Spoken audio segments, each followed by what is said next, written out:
ఇక్కడ కనిపిస్తుంది కదా, ఈ ఫిష్ పేరు పఫర్ ఫిష్. ఇందులో టెట్రాడోటాక్సిన్ అనే ఒక విషం ఉంది. ఒకవేళ ఈ పఫర్ ఫిష్ కానీ మనల్ని కరిస్తే ఏమవుతుందో తెలుసా? మన నరాల్లోకి ఆ విషం వెళ్తుంది, మన బాడీని ప్యారలైజ్ చేస్తుంది. ఒక రకంగా మనకు పక్షవాతం వచ్చేస్తుంది. ఆ తర్వాత ఊపిరి తీసుకోవడమే కష్టమైపోతుంది. చివరికి మనం చనిపోతాం. అటువంటి విషపూరితమైన పఫర్ ఫిష్ ని జపాన్ లో లొట్టలేసుకొని తింటున్నారు. విషయానికి వస్తే ఈ పఫర్ ఫిష్ లోని టెట్రాడోటాక్సిన్ అనే విషపూరితమైన పార్ట్ వరకు కొంతమంది ప్రొఫెషనల్ చెఫ్స్ చేత ఆ పార్ట్ వరకు తీయించేసి మిగతా పఫర్ ఫిష్ యొక్క ఫ్లెష్ అనేది ఫూగు అనే ఒక పేరు మీద ఇది అమ్ముతూ ఉంటారు, దాన్ని తింటారు. అంతేకాక ఇది తింటా వాళ్ళు ఎంతో థ్రిల్ అవుతారట, మేము ఎంతో విషపూరితమైన పఫర్ ఫిష్ ని తింటున్నాము అని. అంతేకాకుండా ఈ టెట్రాడోటాక్సిన్ కి అసలు విరుగుడు కూడా లేదు. అయినప్పటికీ వాళ్ళు ధైర్యానికి మెచ్చుకోవాలి.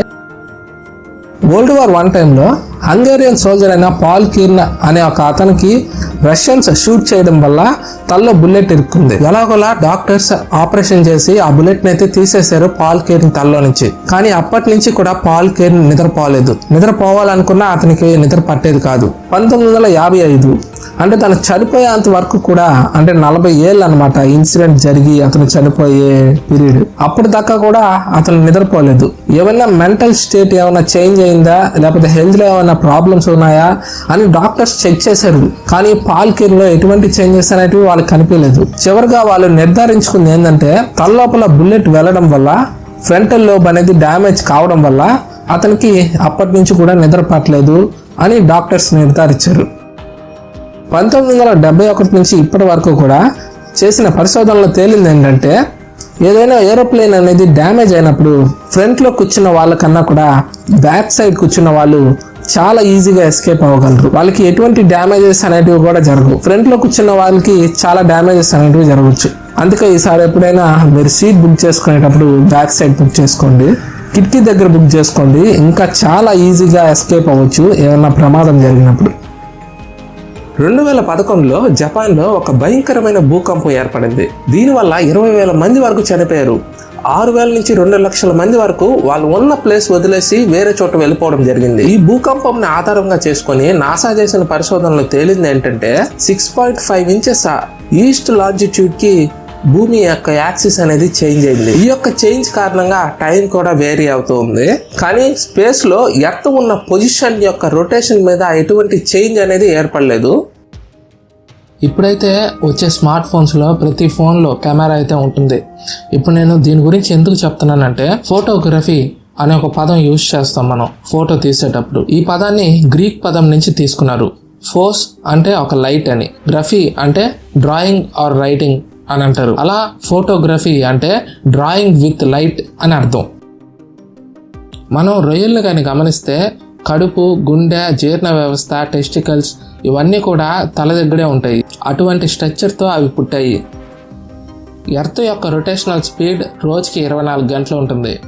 ఒకవేళ ఎర్త్కి పక్కన మూన్ కానీ లేకపోయి ఉంటే ఎర్త్ యొక్క రొటేషనల్ స్పీడ్ 6 గంటలు ఉంటుంది రోజుకి. అంటే అంత స్పీడ్ని తిరుగుతుంది అనమాట.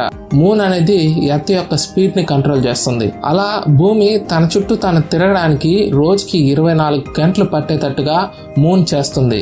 ఈ యొక్క ప్రక్రియనే టైడల్ ఎఫెక్ట్ అని అంటారు. అదే ఒకవేళ చంద్రుడు కానీ భూమి పక్కన కానీ లేకపోయి ఉంటే మన ఎర్త్ యొక్క రొటేషనల్ స్పీడ్ రోజుకి 6 గంటలు ఉండేది. అలా క్లైమేటిక్ చేంజెస్ అనేటివి చాలా ఫాస్ట్గా జరిగేటివి. మీకు ఈ విషయం తెలుసా?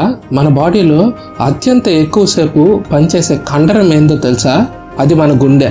ఇది 2,000 గ్యాలన్స్ వరకు బ్లడ్ ని ప్రతిరోజు పంప్ చేస్తుంది. అంటే ప్రతిరోజు కూడా 7,570 లీటర్ల బ్లడ్ ని మన యొక్క హార్ట్ ప్రతిరోజు పంప్ చేస్తూ ఉంది. అంతేకాకుండా మనకు పుట్టినప్పటి నుంచి 70 ఏళ్ల వయసు వచ్చేదాకా కూడా హార్ట్ 2.5 బిలియన్ టైమ్స్ వరకు కొట్టుకుంటూ ఉంటుందట. అలా అత్యంత ఎక్కువసేపు మన యొక్క బాడీలో పనిచేసే యొక్క కండరంగా గుండె పేరు పొందింది.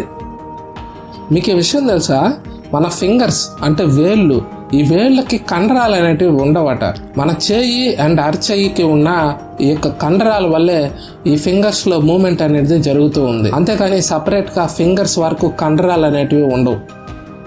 బ్రిటిష్ హార్టికల్చర్ కంపెనీ అయిన థామ్సన్ అండ్ మోర్గన్ ఈ కంపెనీ ఒక మొక్కను నాటింది.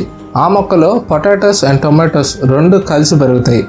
దీన్నే గ్రాఫ్టింగ్ టెక్నిక్ అని అంటారు. 15 సంవత్సరాలు కష్టపడింది ఆ కంపెనీ ఈ ప్లాంట్ ని తయారు చేయడానికి. ఈ ప్లాంట్ కి ఆ కంపెనీ పెట్టిన పేరే కెచప్ అండ్ ఫ్రైస్. ఎందుకంటే టొమాటోస్తో కచప్ చేసుకుంటాం, పొటాటోస్తో ఫ్రైస్ చేసుకుంటాం. దానివల్ల ఈ పేరు పెట్టడం జరిగింది. ఈ ప్లాంట్ వచ్చిన కొత్తల్లో చాలా ఫేమస్ అయిపోయింది. అలా గ్రాఫ్టింగ్ టెక్నిక్ గురించి కొద్దిగా ఐడియా అనేది పబ్లిక్ కి చేరడం జరిగింది.